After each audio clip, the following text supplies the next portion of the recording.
Hello and welcome to episode 18 of the All Round Coaching podcast. Obviously, co-host Mel is here with me today. Hello there. And we are going to be covering the power of habits, routine and behaviour change. So I'll give you a little update on our week so far. It has been quite busy in the sense of work and a little bit more spontaneous and fun, I'd say.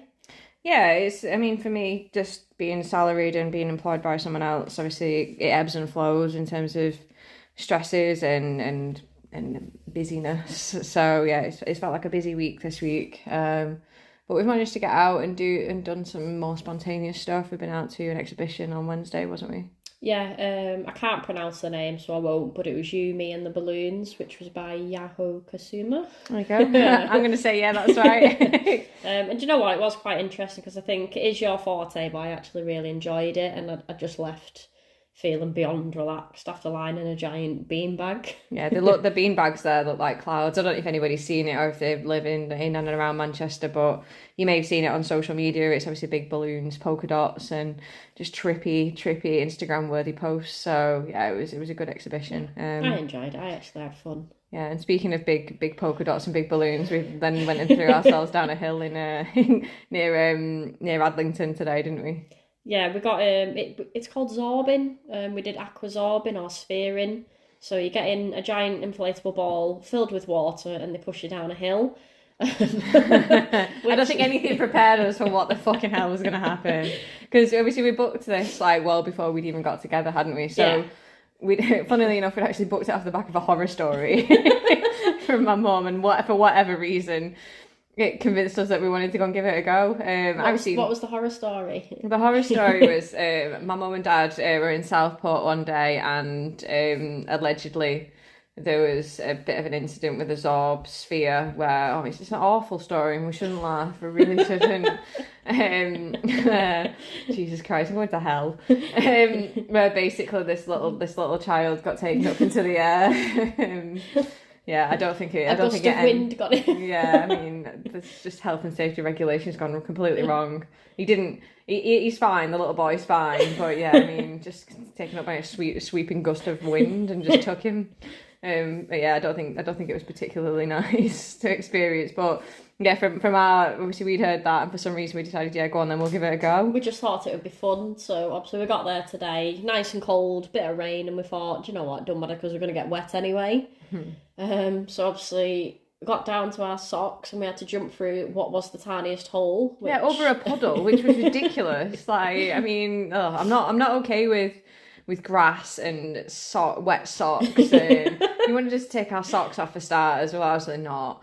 But there was a big hole in this blown up sphere. And it was a tiny hole. It barely fitted a human through. It was like giving birth. I think in my head, I think you think that it's going to be bigger than what it is, and in your head, it's going to be like the cartoons where you just jump and you just get slipped straight through. We did not slip straight through. We just got stuck about 4 times until the point where the guys had to lift your legs up and throw you in. I just got shoved through because I ricocheted off it.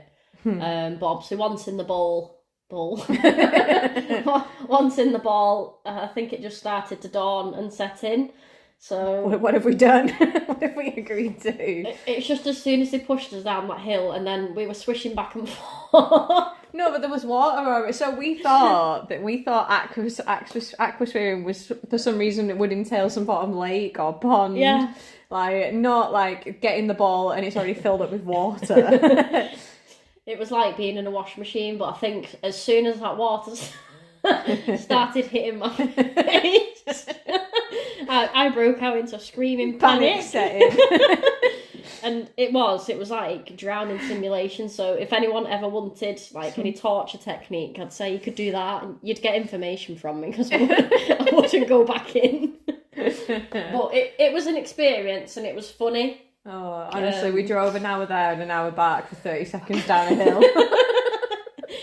And absolutely piss wet through clothes. Yeah, it was funny. Yeah. I did laugh, but it was traumatic at the same. It was like being in a giant washing machine, getting tumbled around. Yeah, give me the art exhibition any day of the week. Yeah, so we've done 2 things this week, and obviously the activities are now ticked off, and then back into work mode, but it was just to help a little bit, maybe a little bit in a switch up and routine.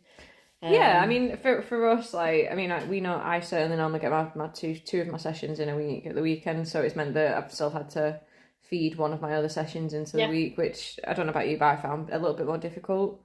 Yeah, because you're switching up that routine. I think obviously routine's what does keep you on track, which obviously brings us now into the podcast itself. Well, it's just as if we planned it. So it is your habits, your routine, and your behaviour change. Obviously, we want to focus on lifelong sustainable habits, not just winging it and seeing what's going to work, what's not. It is things about building it up and being consistent with that. So whether you're just starting out or you want to fine tune it, obviously this is what we want to do today. We want to help you potentially build habits and the ways that you can do that, offer some tips and a little bit of guidance and probably an insight into what we do and how we've got to where we got to, not just in fitness but a little bit more lifestyle as well, because obviously we've sustained a pretty decent level on health, fitness and overall happiness, I'd say. Yeah, it's when the habits and the routines start to fall a little bit, that's when you start to notice things that aren't quite going right. Do you agree? Yeah, because I don't like to say there's good and there's bad habits. Obviously, there's habits that are going to serve you and there's habits that don't. So what is a habit? What is a habit? It's something that you do routinely or ritually every day, isn't it? Yeah, so it's small decisions that you make and actions you perform every day. Obviously, your life is summed up of your habits. So that's why I'll say to someone, like, if that person's in shape or they look absolutely immense, then that's down to the habits. So you could be in the best shape of your life and that's going to be down to your habits. If you're not in shape, then it is down to your habits as well. So your health, everything, it's what you do on a daily basis is going to see you get somewhere. Yeah, that's fair. So, I mean, I am a creature of habit and routine. I think I struggle more so when I'm out of a routine, obviously moving in with you and even obviously your habits and your routine as well. Yeah, it's just fallen by the wayside like quite a bit. I felt like, I think that naturally because we've become a couple, like the two different habits that we've both had have probably had to come and collide, and some stuff stuck and some stuff's had to waver a little bit. Like that's just but then that's the nature of life, isn't it? Things happen and things change. So. Yeah, it's finding what our new normal is and what our new routine is. It's probably took us, well, we've been together now two months, so it's took that long for us to actually get into a new habit. A routine again. Yeah, new habits, new routine. So even like our morning routine, it's definitely different for me, but like I'll get up, have breakfast with Mel, have that time together. Obviously previous to that I would get up at a certain time for myself, get ready, and then I'd do my training and then my work. But obviously it's a little bit different having a partner. Yeah, and I would have been, my morning routine's changed massively. I would have got up, showered, got ready before I'd even touched downstairs and grabbed a smoothie and gone out the door. Like no thoughts of a walk or anything like that. So there's positives and there's obviously like changes that come with obviously that. So I think for me anyway, I'm sure we've definitely spoke about it over the last week or so, like where naturally things just slip or felt like they slipped a little bit in my eyes, just because you focus on actual life and what feels like the bigger things, and then habits are the smaller things in life, aren't they? The things that you almost want to do without thinking about doing. For example, obviously weighing out your foods before you eat them, like those types of things are habits, isn't it? Because it's keeping a track of what you're eating and what's going into your body. But obviously those things take time, take days to form. Yeah, it's not an overnight job, and I think that brings me to more like your environment. It's often overlooked because that is the main driver for your habits. You want to make the habit a big part of your life, and obviously the cue for that has to be there. So an example of this, if you go into the gym in the morning, which I think you used to prior to me, sometimes you might put your clothes out the night before, so that's your cue then to perform that habit to get going in the morning. Mm-hmm. If we wanted to have a walk in the morning, we'd set an alarm before we need to actually get up, or 10 alarms like Mel does, and then we actually get up. So your environment for that habit, the cue before it, is going to help you actually build that habit and actually keep it in place as well, and that's what's going to see you move forward. So creating an environment that the habit is going to thrive in, not just wing it and hope for the best that you're going to wake up, go to the gym and do that every day. Like, it is going to take time to build that. Yeah, for example, writing a shopping list on a Sunday, like for us, we find it incredibly helpful, because although we are fairly savvy on what goes into our bodies and what we need to do to hit the calories and the protein levels and obviously everything else that goes with that, you know, we find that it's actually a lot easier to plan our meals for the week ahead, so that we're not faffing around. The amount of times that we were going to Aldi like every week was just insane. Well, we're going every other night, but it's having that structure in place, because people say, I can't do this, I can't do that. Like, everything's piled inside the mind, and they're not either writing anything out, and they have absolutely zero structure, and then they wonder why they're struggling, because they haven't even got a routine, they haven't got structure, but they're expecting all these changes without putting that in place first. Yeah, but I think it's not overwhelming yourself with so many things as well. Like I found when I first started, I get extremely aggy when I've been throwing a lot of stuff, and I'm sure you kind of got the brunt end of that when we first started. Like, especially with planning my meals for the week was absolutely something that I've, for whatever reason, dug my heels firmly in the ground on. Like, and I think for me, it just felt because there was so much happening at the beginning. Like, I needed to get a habit formed and actually just go into the gym for starters. Yeah. Like, it's small incremental changes, and then it's building up to the bigger things. And for me now, a lot of that stuff now just has become second nature. Like 3-4 sessions a week is a non-negotiable. It's a habit that's in my life now, but that's taken months and months to establish. But you know, logging your foods and planning your meals does that. I particularly found that difficult, and even getting steps in. Yeah, I mean, I like to say to people, like, you're going for a walk, if we just say steps, and you're thinking of that just as a task to do, not something that's going to serve you or help you outside of just a number. Yeah, but whereas, like I said, I would have been out the door without even thinking about going and getting a walk in. Yeah. It's habit forming. It's actually, I've got to get up, or when I get to work, I've got to go for a walk, or I've got to go for a big walk on my lunch. Like, it's those things that you go, actually, it's going to impact me later if I don't do that now. Yeah. Would you say, well, motivation ties in with this? Would you say you're motivated to do that? I am more so now, because I've seen the benefit of what it does. Yeah, and what happens when motivation's low? What do you rely on? I don't know. So you can't, like, obviously motivation's that fleeting feeling anyway. So habits are easy to stick to when your motivation's high. Obviously you're sticking with a habit yourself that, you know, you're going to act right over that time. But if motivation's low, you're going to rely on that habit just being a little bit more ingrained in you. And that's what's going to make it stick. Mm-hmm. Not just, I mean, I think a lot of people go off motivation, like, they'll wake up on a Monday thinking, I'm motivated to start all my goals this week. And then once that motivation's gone by Wednesday, that's when everything starts to dip off. So that's when you probably rely on your habits that little bit more.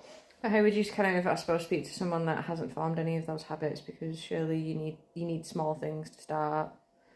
Yeah, starting small, but I'd always say if you start your morning routine with yourself before you put in anyone else first. So before you've checked social media, before you've texted anyone back, check your emails, logged into work, give yourself an extra 30 minutes by getting up 30 minutes early and starting your day with yourself.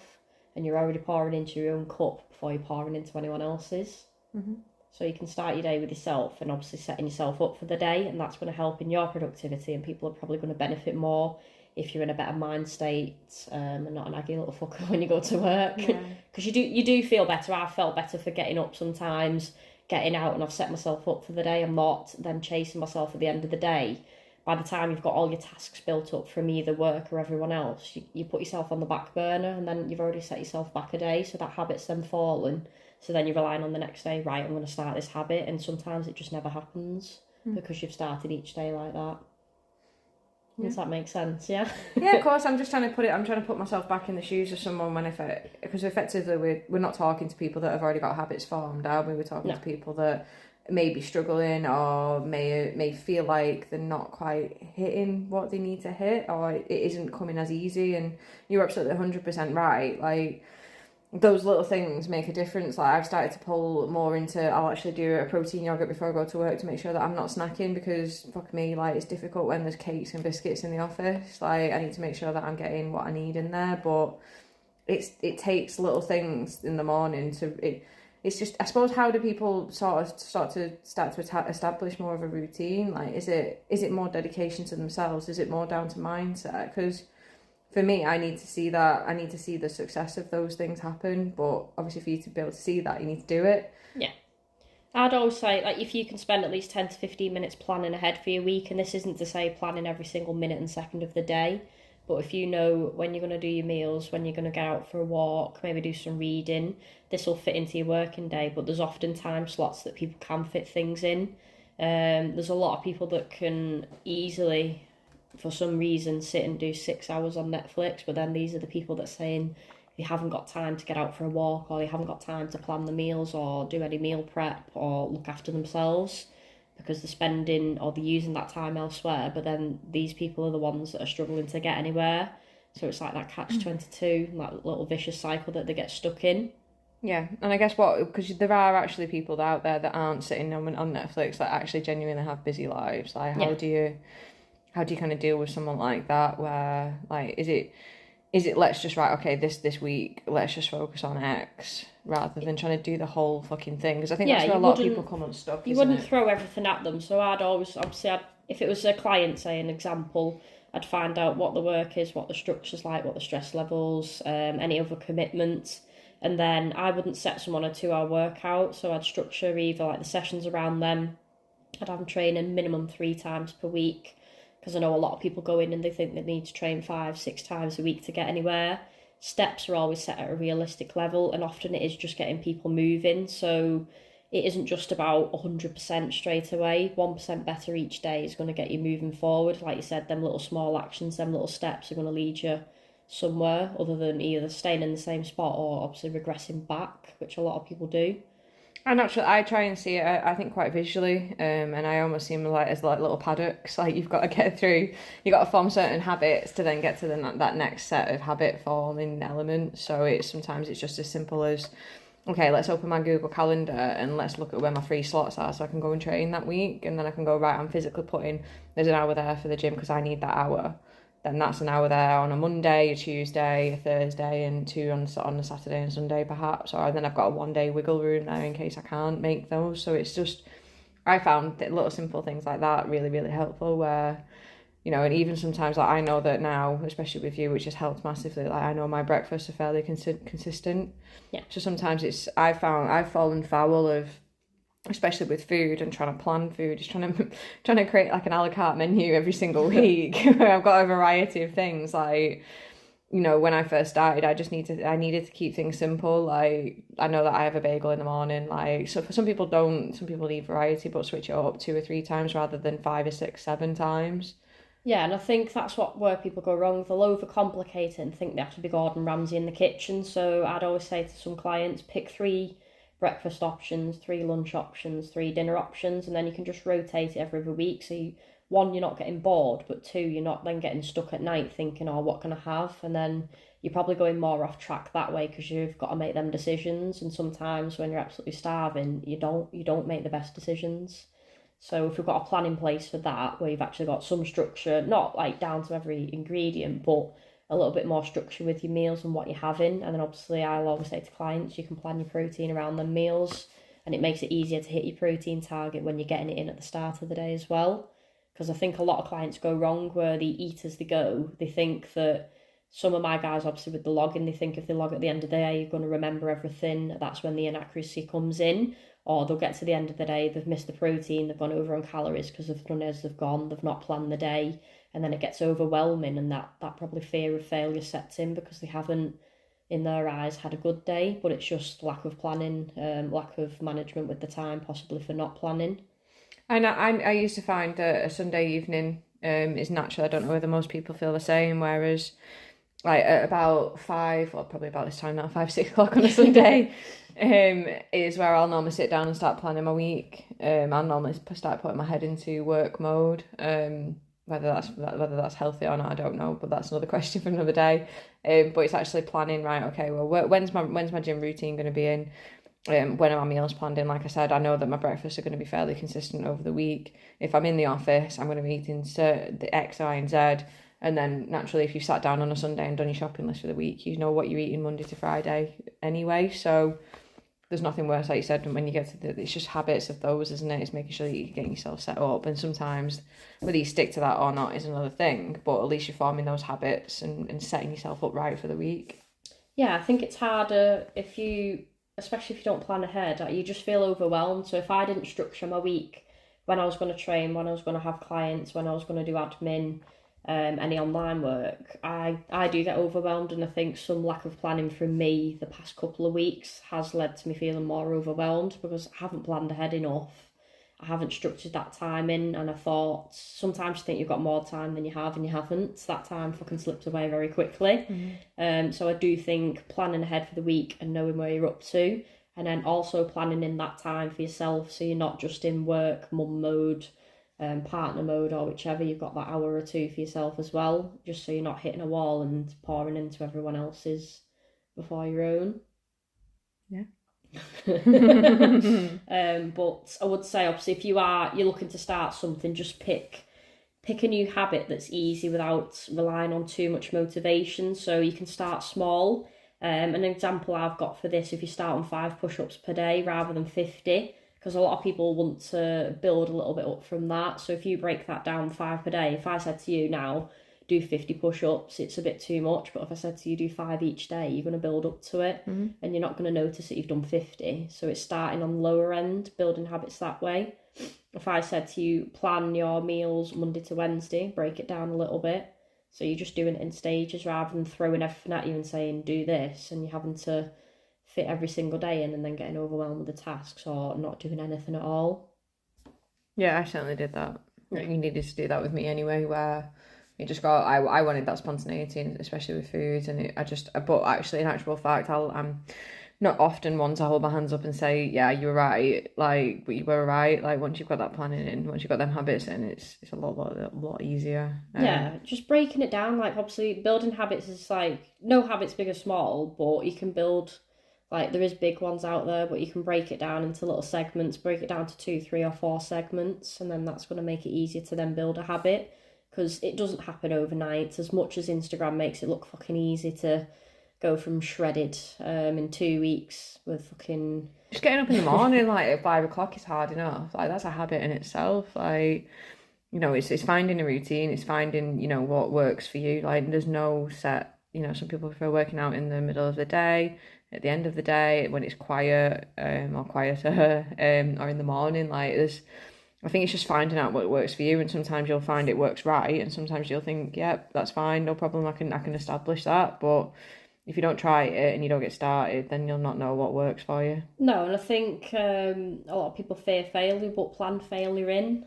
So this isn't saying, plan to fail, but what could prevent the habit from forming, or what could prevent you from staying in that routine, and plan a little work around that anyway. So have a couple of options in the background, and then you're not setting yourself up to failure, but you will learn from them failed mistakes anyway, and then you learn from it and then you move on from it. But planning ahead for failure, if you do have things that are, and there are always going to be things that disrupt your day, your routine, or your workout, like not everything goes fucking plain sailing. So planning ahead for that and having maybe a little backup.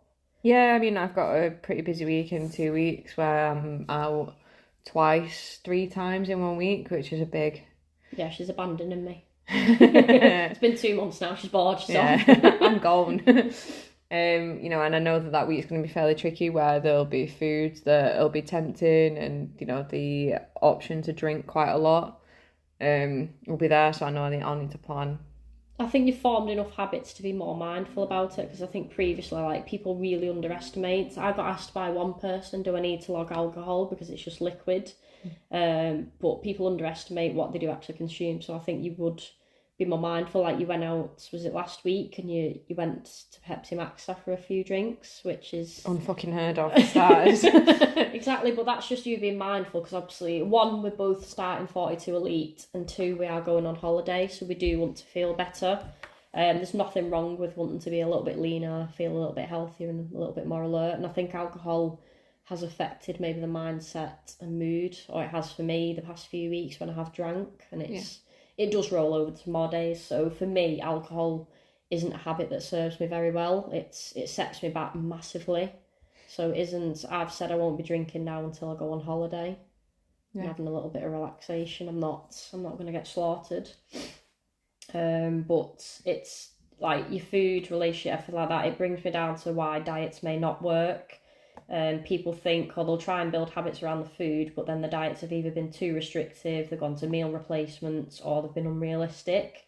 So behaviour change around your food, your relationship with your food is massive. It can't just be I'm going to go on a diet. I won't name any diets out, but there is some out there that are just meal replacements. What happens when you take them meal replacements away? What have you learned? Oh, you crash walk ball straight back into where you were. Because you haven't built the habit, you haven't changed the behaviour around food or your relationship with food, and you've just put a plaster on it to, yes, lose weight rapidly, but you're not going to keep that off. So it isn't successful fat loss. It's just, I've put a plaster on this. Obviously, the people that sign you up are absolutely thrilled because they've got your money, but they're not bothered about the after effects of it, and that's what annoys me. So yes, I've got clients that have been with me, 3 years, just over 3 years, some of them, and they've built them habits. Like, none of them surround guilt with food. They're not on anything restrictive, and everybody's goal's different. So that's why I do like to work with people in that. And creating 42 Elite was to help people build, can't even talk now, help people build them habits. So the feedback I got from a few of them was they've actually got back into training, which they hadn't, they'd fell off, and they're still doing it now. So beyond them 6 weeks, they've still continued. But obviously in that 6 weeks, I had different tasks for people to do each day to form the habits, and that's what's got them. One of the quotes off 42 Elite was, don't miss twice. So if you miss a day, it isn't the end of the world. We're not looking for perfect. But obviously the day after, you're going to put a plan in place. You're going to get back on track, and even down to the morning routine.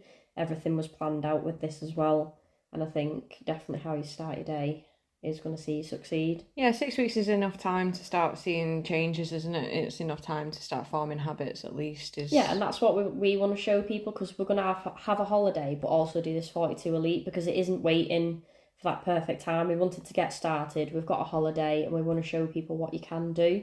Yes, it's very little time, and no, we're not saying we're going to be absolute athletes at the end of it, but we're going to see what habits we can build, what physiques we're going to have at the end of it. We've already got our starting pictures, which we will release so people can actually see where we're starting from. We're not going to mislead people, but I think a lot of people talk themselves out of getting started. Fear of failure, fear of success, or overwhelm. So what would the fear of failure be in getting started? That you're not going to get to that, you're not going to get that bod that you want. Yeah. Is where I would come from. They're already stifled. I think, well, I might fail, so I'm not going to try it all. Or some people, like similar to myself, what happens if I succeed? Where do you go from that? The lack of direction there. And that's probably where I come in with clients and help guide them a little bit. Not everything is a linear line. Like, you are going to go up and down. There's going to be peaks and troughs. And then not getting overwhelmed with things. So people get that overwhelmed that they don't start anyway. So this is what I like to do with my coaching, whether it be 42 Elite, 1-to-1, or the hybrid. If I can get people started, and I won't throw everything at them. Some clients can do it hard and fast, some can't. So each client would be different anyway to do that. But on a closing note of this, obviously habits, routine and behaviour change, they're the key focus and the factors that are going to see you succeed. And obviously habits are part of self-improvement in my eyes. Yeah, and I think we spoke about a few of the clients that you've got. I mean, naturally we're at the tail end of, it's bank holiday August, isn't it? And we'll have seen quite a few of your clients go on holidays and have certain special occasions. And I think because a lot of those your clients have formed habits and routines, is that they leave for 2 weeks or a week or however long, and then come back and they've actually not fucking changed that much. No, they actually come back quite happy. I mean, one of my clients, Pauline, she actually trained when she was away and she enjoyed it, and she just looks fucking so glowing and happy. And she's a healthier version of herself. That's rewarding, but we're focusing on longevity with her. Byproduct of that, obviously with her training anyway, she's got strong as fuck. Yeah. If anyone's seen Pauline in the gym, just leg pressing 200 kilo like it's nothing, for reps as well. Yeah. And full knee flexion. We're not just doing half reps over here. So, but I'm immensely proud. Like, every client that I've got is different, but we are all part of a team and we all support each other. So whether people are struggling or they're not, we do all support each other, and I think it's a nice team that we've got. Yeah, definitely. And I think because they've formed those habits, they've formed those routines, is that when it comes back to getting back into it, that it's not that difficult for them. Yeah, and I do pride myself. Like, I am pretty big on habits and behaviour change, because I've had clients that aren't with me anymore. Like, I'll still keep in touch with them, still friends with them, but the key thing for me was they actually continued beyond me. They've still got habits in place, they still love training, they've still looked after themselves, and not just from an aesthetic point, like they're they're still healthier and happier. They've not fell off the face of the earth, because I'd feel like I've done someone an injustice if they leave and they've just thrown everything to the wall and gone back to their old ways, because it is always like the behaviour change that sees people succeed. And that's why I'll never advocate any strict meal plans or fucking these random diets, fat burner supplements. Like, it has to come from the behaviour change, and it has to be habits formed over time to help you succeed. Yeah, and I think that's the benefit of 42 Elite, isn't it? Is it's getting people started on those habits, and they'll start to see a change in their bodies over the course of that 6 weeks. Yeah, and it's not made to be easy. Like, it's not an airy fairy, but it is adaptable to each person, because each person is at a different level. So I'll work with that person, obviously, from getting like a mini assessment from them. I'll get the information, and then the plan's tailored to them, so they'll succeed in their own way. So not 1-2 person is going to have the same. Yeah, because it just doesn't work. It just absolutely isn't. No, it's not feasible, is it? You're not going to expect people to get fit into. If you can barely get into the gym once a week, you're not going to be able to get into it for 5 times a week. It's just not over the course of, I don't know. I've done 6-week plans. I've done 90-day challenges. Like, it just, you start well, and then I've crashed and burned completely. Yeah, the motivation and excitement gets you going, but then after that there's nothing. And that's what I wanted to create with this, just being able to help support people that maybe can't have a coach one-to-one, but you still get all the benefits of me, and you still get them check-ins as well. So I will post a link on this, but if anyone's got any questions or they need a little bit of help with the structure, routine, guidance, just drop me a DM, and you can chat to Mel, because she'll chat to anyone anyway.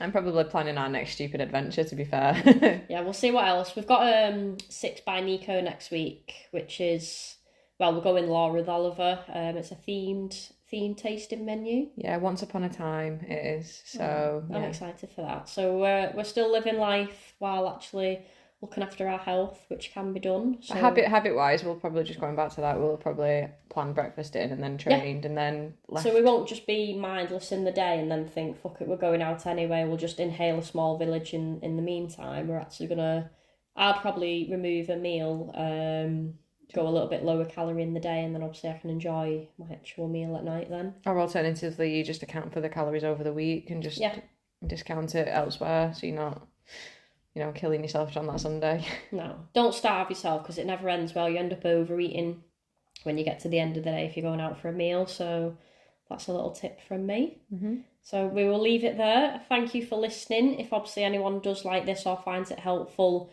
like, subscribe and share with your friends, and we will be back next Monday. See you later.